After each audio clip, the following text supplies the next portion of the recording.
Your power bills are about to get even more expensive. Regulators have approved increases again. They'll vary depending on where you live and which electricity provider you're with.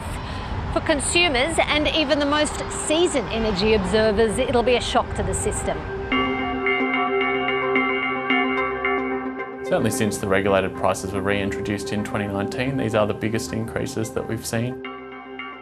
In some states, the price hikes will add hundreds of dollars to the annual electricity bill. Some households in regional Queensland can expect a hike of up to 28.7%, while customers in South Australia, New South Wales and Victoria could cop price rises as high as between 23 and 25%. Meanwhile, in smaller and more regulated markets, price hikes won't be as steep. Tasmanians will see a 9.5% rise. In WA, it'll be just 2.5%. So why are prices rising so much? Well, regulators calculate the increases based on how much it costs retailers to provide us with electricity. They say that's become much more expensive because of high inflation and covers things like staff wages and marketing, energy efficiency schemes, and big costs like poles and wires and wholesale energy prices.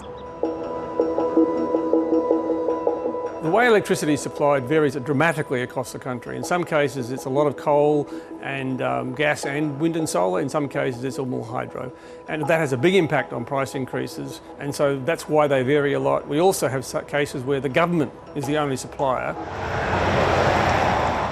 And the most significant factor is we're still paying for last year's energy crisis, which was caused by local coal-fired power station outages, and Russia's invasion of Ukraine, which sent global energy prices soaring.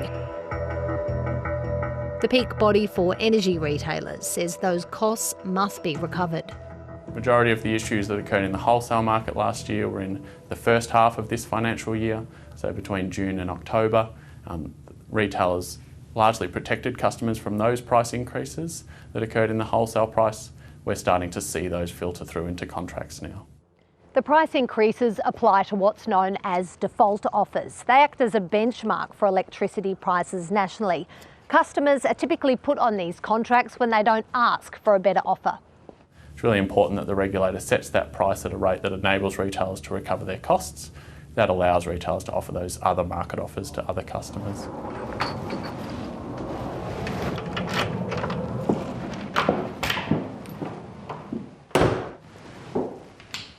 Some are questioning why regulators have approved such steep increases when some retailers have upgraded their profit forecasts.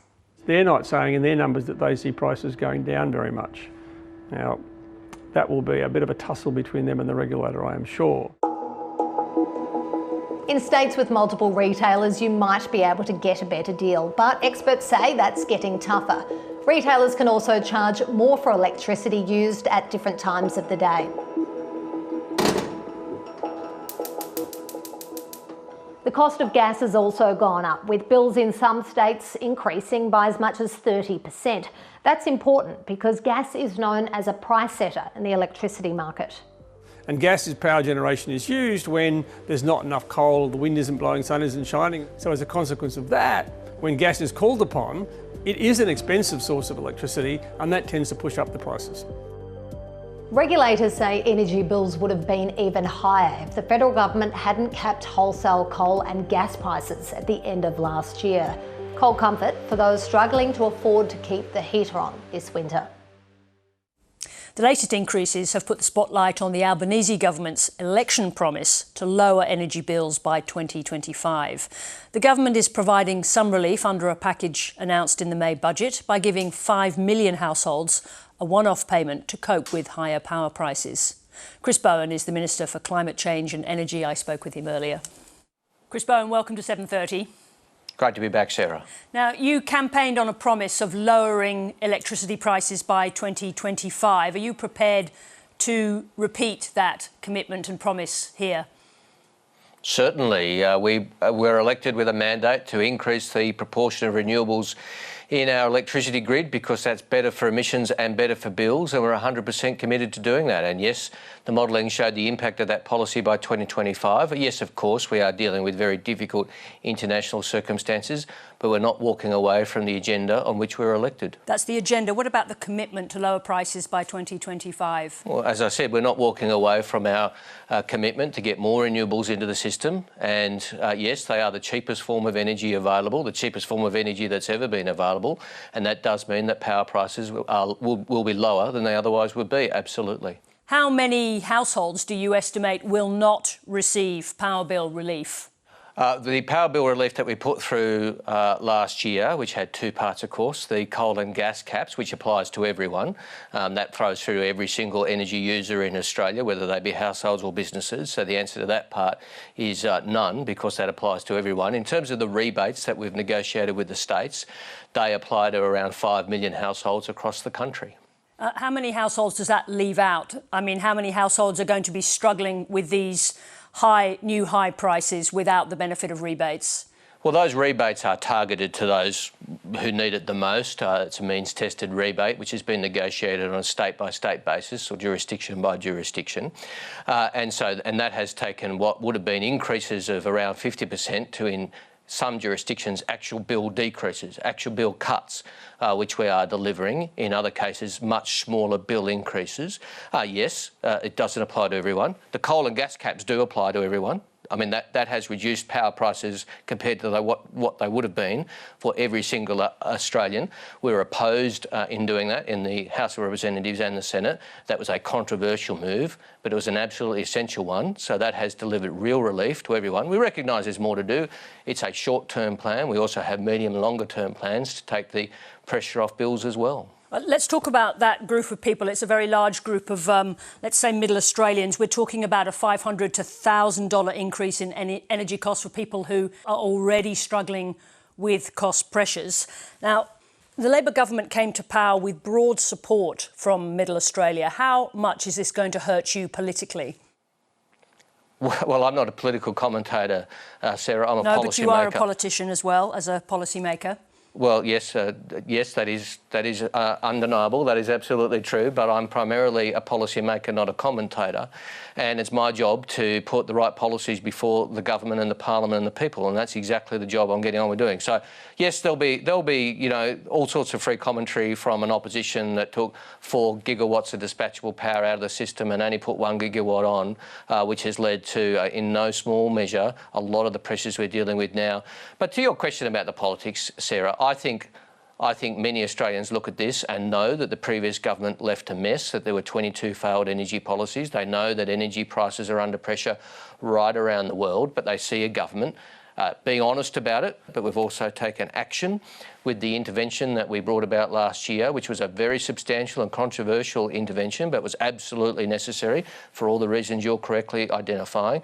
And then our medium-term plans to get give more people access to renewables and energy efficiency with our $1.7 billion package, energy savings package, and of course our plan to take renewables to 82% of the grid, which is great for the climate and great for bills as well. Can you forecast a time when power prices will start to come down?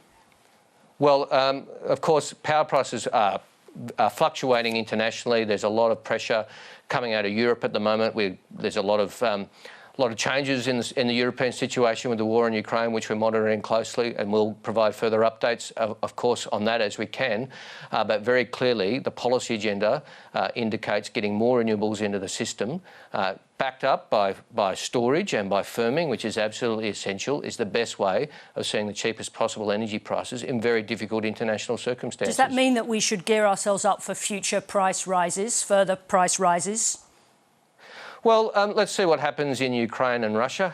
Let's see what happens across the board. Clearly, as we've said, we acknowledge that we will need to continue to work with Australians to take the pressure off power price rises through our short-term interventions that we've done and also through more medium and longer term. Let's talk practically. How can families best protect themselves against these rising prices? What should they do? Oh, I think families are doing that. I mean, you know, we recognise the pressure that's on families with cost of living, not just on energy prices, but, you know, across the board. There's all sorts of pressure on Australian families. We know that very, very acutely. I think families are making those sorts of decisions.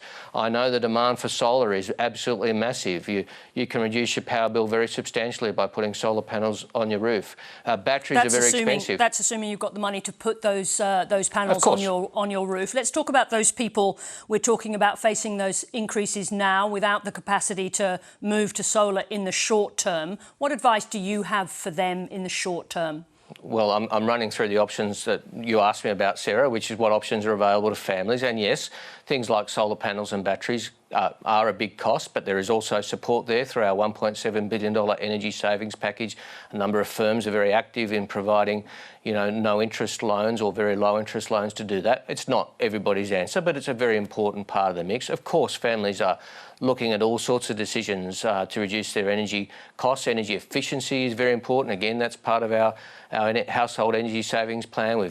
For small business, we've got a 20% tax discount for investments, which applied from last weekend, applied from 1 July, to enable businesses to make those investments to reduce their power prices. So, yes, there are plenty of challenges. We recognise very clearly and feel very deeply the acute challenges in cost of living. That's why we've put so many measures in place. You're finalising a new code of conduct for gas producers this week. Is business being reasonable when it says this new code could threaten their long-term business interests? Well, with respect, I don't think that's what industry says about the code that we've put out. In fact, we've had indicative indications of a 260 petajoule increase in gas supply because of the very careful way we've designed it. Of course, I mean, some in the sector would prefer no government intervention whatsoever. We have a very firm view that Australians have a right to access affordable gas from under Australian soil and seas at an affordable rate. So the code of conduct is a necessary intervention, but we've designed it very carefully. Hence, we've seen that indicative supply increase of 260 petajoules. However, I'll just quote one person here. Ian Davies, the Chief Executive of Senex, said that it could lead to the breaking of LNG export contracts. Is that reasonable? Is that really something that's possible under the Code of Conduct? No, we've been very clear. We've worked very closely with our trading partners. We've worked very closely with big gas users as well as the producers to ensure we get the balance right. We have international obligations as exporters. Some have criticised us for doing too much consultation on it. I reject that criticism. Well, in one sense, I accept it, I suppose. I accept we did a lot of consultation, but that's as it should be. And I'm very pleased with the response, which has seen that increase in domestic supply indicated of 260 petajoules. I just want to ask you this. Is the government considering offering incentives to households who switch from gas to electricity? Well, what we've got is what we've already done, Sarah, is our $1.7 billion energy savings plan, which enables households to make those sorts of decisions themselves. We're not going to mandate you shall do this or you must do that. No, but is there any possibility that you would consider offering incentives to households who need to change an appliance? Well, what we've done through the $1.7 billion program is $1 billion through CFC to enable financial institutions to help families make the decisions themselves, $300 million for public housing to make that more renewable and energy efficient, $100 million for local government to help them on their journey, and the 20% tax deduction for small businesses. So we've already done it, Sarah. We've already provided those opportunities, but what we're doing is enabling families and businesses and local governments to make those choices themselves, but to make them more financially viable choices. Chris Bowen, thank you very much indeed for joining us. Always a pleasure, Sarah.